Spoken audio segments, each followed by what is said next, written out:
that when she was being Okay. radicalised, we dealt with her then. OK, Andre, she has mental health issues and she's a traumatised teenager. Well, not quite as traumatised as the innocent victims in Iraq and Syria of her war criminal and terrorist husband. Look, you know, if this excuse that, you know, I didn't mean to be brainwashed into becoming a terrorist was legitimate, then everybody would make this claim. What is Shamima Begum's fundamental problem? The terrorist group that she was a member of has been defeated. That is why she wants to come back to the United Kingdom. She hates this country. She hates what we stand for. She hates freedom. She hates democracy. She is a terrorist who has supported a vile regime which has put the people of that region through the most brutal and disgusting treatment imaginable, beheading people, sticking their heads on spikes in public squares. Goodness me, the charity for us should be to her child, who is an innocent victim of all this. But let's remember something else. What is the chance, if Begum came back to the UK, of the family court allowing her to keep this child? You can't be raised by a terrorist in this country. It's not acceptable. We need the child back, and we need her to stay exactly where she is. Her problem is she got beat. What a sad thing that is. Okay. Look, I'm not going to cry any tears for her. OK, Babu, I mean, if she did come back to the United Kingdom and she was responsible for a terrorist atrocity here in the United Kingdom, the authorities would be held to account for that. Yeah, absolutely. I mean, I think what would happen is that she may well be arrested if she comes back here. She may well be interviewed. There may be charges. So you know, I mean, I don't know. I don't think any of us have any details of what she did when she was out there. So that would have to be looked at.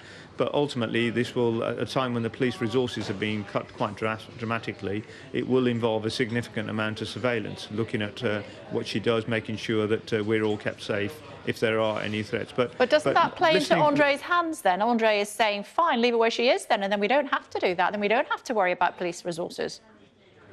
Well, I think we have a bit of a knee-jerk reaction here, and I think the reality is she's a British citizen, and we can't strip something.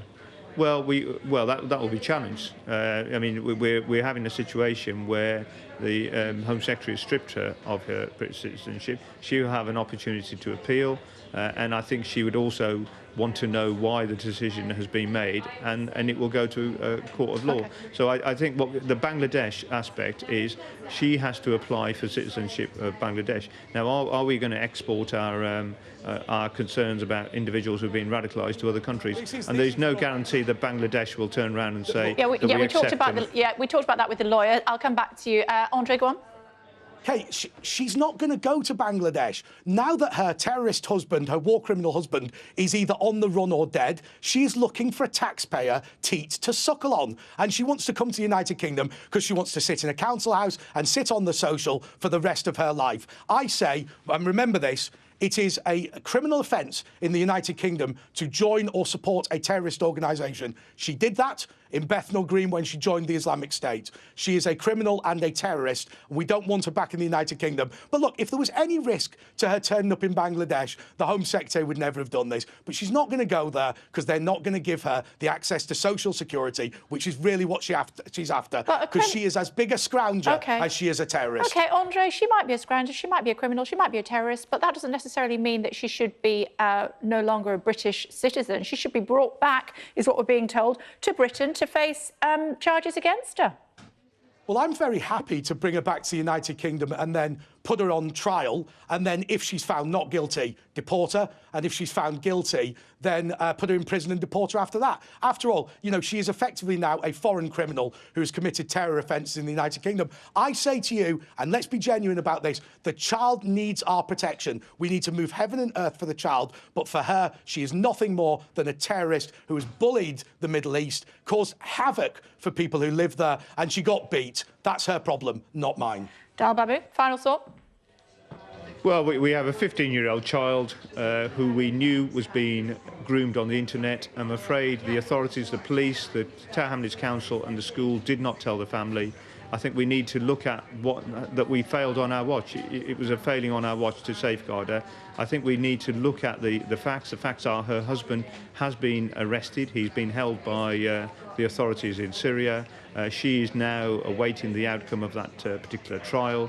And we have a situation where she is pretty traumatised. Every time I hear her speak, I think I see somebody who is deeply, deeply traumatised. OK, 30 seconds to off air. Andre? I'll just repeat the comment, not as traumatised as the people that were brutalised by her and her chums. You know, look at what happened in the Islamic State. It was just an absolutely disgusting genocide against people who lived there. And you know what? The idea that we should take pity on her, won the terrorists, now she's been beaten, is nonsense. OK, gentlemen, we must leave it there. Thank you very much indeed both for joining us on the programme. I know that you have very strong views watching at home.